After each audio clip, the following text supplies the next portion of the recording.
સુરતમાં વિવિધ સમસ્યાઓને લઈને લેબર લો પ્રેક્ટિશનર એસોસિએશનના વકીલો કામથી અળગા રહ્યા હતા. નવી કોર્ટમાં પૂરતી સુવિધાઓના અભાવ અને પાર્કિંગની સમસ્યાને લઈને વકીલોમાં નારાજગી જોવા મળી રહી છે. સાથે જ ફેમિલી કોર્ટ અન્ય જગ્યાએ બનાવવાની પણ માંગ કરવામાં આવી છે. સુરતમાં નવી કોર્ટને માત્ર લેબર કોર્ટ માટે બનાવવામાં આવી છે. જોકે અહીંયા પાર્કિંગની વ્યવસ્થા યોગ્ય ન હોવાના આક્ષેપ સાથે લેબર લો પ્રેક્ટિશનર એસોસિએશન દ્વારા વિરોધ નોંધાવવામાં આવ્યો છે. વકીલોનું કહેવું છે કે નવી કોર્ટમાં આવતા વકીલો તેમજ અરજદારોને પાર્કિંગ સહિતની અનેક સમસ્યાઓનો સામનો કરવો પડી રહ્યો છે. કોર્ટની આસપાસ યોગ્ય સુવિધાઓના અભાવે વકીલોને મુશ્કેલી પડી રહી હોવાનો પણ આક્ષેપ કરવામાં આવ્યો છે. આ વિવિધ સમસ્યાઓના મુદ્દે લેબર લો પ્રેક્ટિશનર એસોસિએશનના સભ્યોએ કામથી અળગા રહી પોતાની નારાજગી વ્યક્ત કરી હતી.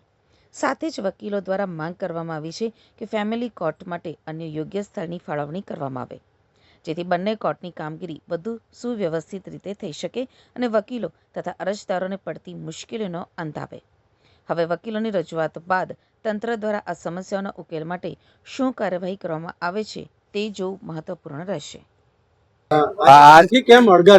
આજે કામથી એટલે અડગા રહેવું પડેલું કે यहाँ જે અમારા લેબર કોર્ટ 1 વર્ષથી નવી કોર્ટ બનાવવામાં આવેલ છે એને ફક્ત લેબર કોર્ટ માટે બનાવવામાં આવેલ છે અને यहाँ લેબર કોર્ટમાં જે લેબર આવે છે, વકીલ લોકો આવે છે, યુનિયન પ્રતિનિધિ આવે છે, यहाँ પાર્કિંગની જે વ્યવસ્થા કરવામાં આવી છે એ બહુ નાની છે અને એ પાર્કિંગ વ્યવસ્થામાં જેમ તેમ કરીને એને ગાડીને પાર્કિંગ થાય છે અને જે લેબર લોકો આવે છે એના ગાડી બી પાર્કિંગમાં એક દિવસમાં પાર્કિંગ બહાર કરવું પડશે અને यहाँ ફેમિલી કોર્ટ અગર આવે તો यहाँ પાર્કિંગ વ્યવસ્થા અને જે ઉપર જે કોર્ટને અમને જે વ્યવસ્થા આપવામાં આવેલ છે તે વ્યવસ્થા બી ખોવાઈ જાય એવું છે સાહેબ.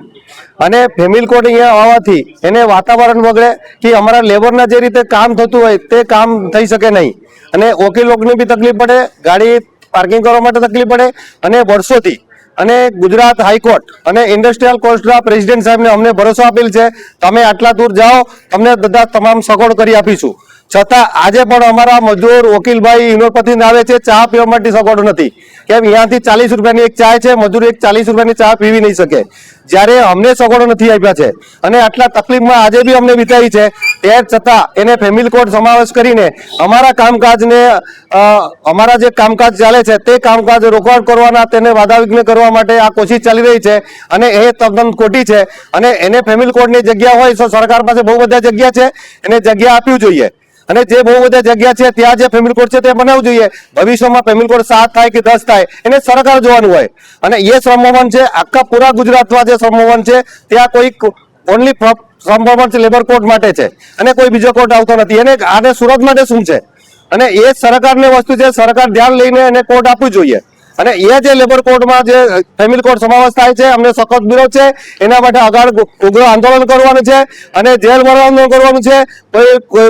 કોઈ પણ થાય એને પોલીસ ધરપકડ કરે એ બી અમને જોવા તૈયાર છીએ બધા. એના માટે ફેમિલી કોર્ટ આવે અમને સખ્ત વિરોધ છે અને આજથી અચૂક મોડસ સુધી અમારા હડતાલ ચાલુ રાખવાનું.